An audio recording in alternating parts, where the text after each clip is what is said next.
I took over a hotel back in July. Now we are losing £1,000 every single week. Come with me and I'll show you why owning a hotel is not glamorous. I took over this hotel in July and I thought it'd be as easy as filling the books, getting people in and making a profit. But the reality is quite different.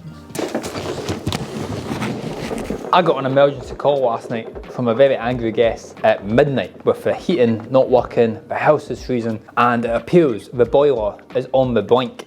And here I am with some portable radiators trying to fix the problem. Let's go upstairs and have a look.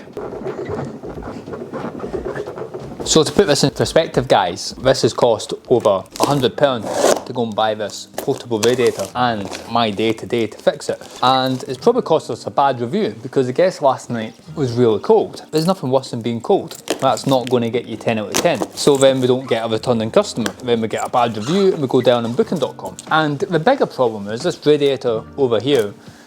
I don't know, I'm not a plumber, but our main contractor is a plumber. The pipes aren't fit for standard to turn this hotel into what we want it to be. So it was fine how it used to run, 7 bedrooms, not fully booked, but we want to turn this into a 10 bedroom, fully occupied, 12 months of the year. And he was saying, Josh, that's not going to work. The pipes aren't big enough. They're not fit for standard. We need to look at future proofing this building. That's going to cost 10, 20 grand, maybe even more. All of a sudden, one cold room is now costing us a couple months profit. I'm just going to send a quick note to my assistant on what we're going to offer the guests as compensation for having a cold night's sleep. Hi Knockin, so last night room 4 was obviously really cold. Would it be possible for you to WhatsApp them and just say, look, we'll offer you 1 free night stay to come back whenever you want in the next 12 months as an apology, then they can use it whenever, and that should hopefully 1, give us a good review, and 2, a returning customer. Emergency fix, we'll get the radiator in tonight so the guests have a nice night's sleep and we avoid a bad review. But you know, this isn't the best use of my time, but this issue needs fixed now. So I'm now fully 100%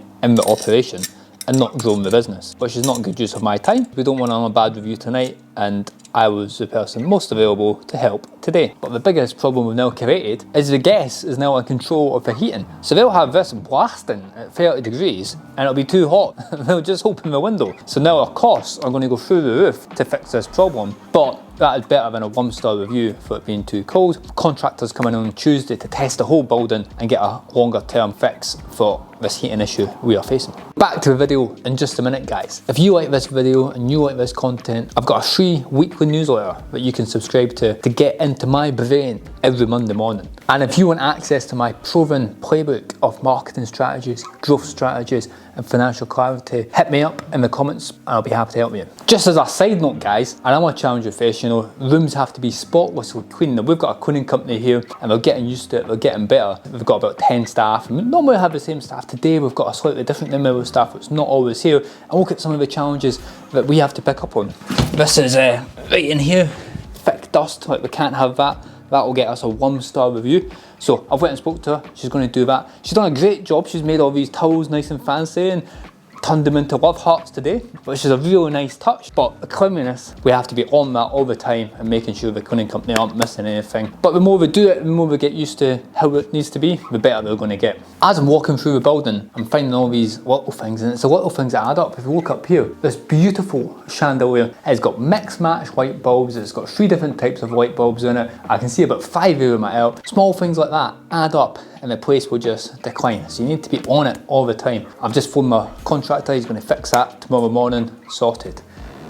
So let's dig into the numbers a wee bit guys. You know, problem number 1, heating. We've now spent £400 on small radiators to heat up the building because the radiators aren't working. Then we've got the plumber who's going to come out, he's going to balance the radiators, he's going to desludge them, he's going to flush them out, he's going to spend the day here and try and get all the radiators up to max. That's probably going to cost about £800. Then if we want to invest, future-proof the building to make bedrooms downstairs, to make more bedrooms upstairs, we need bigger pipes. I don't know, 10, 15,000 pounds, who knows? So before you know it, £16,000 heating up the building. ADR, average daily rate, at this time of year, before that, is roughly about £100 per night. So how many days is that going to take to make that £16,000 back? 160 days. So that's 160 days that one room is not going to make any money at all. Now obviously we've got more than 1 rooms and that's how hotels work, but bear in mind that is one thing we need to do in the building. So viewers of the channel, you guys will know I've run 2 other very successful businesses, and if we never had that, we'd maybe be in real trouble here, because this requires a lot of capex,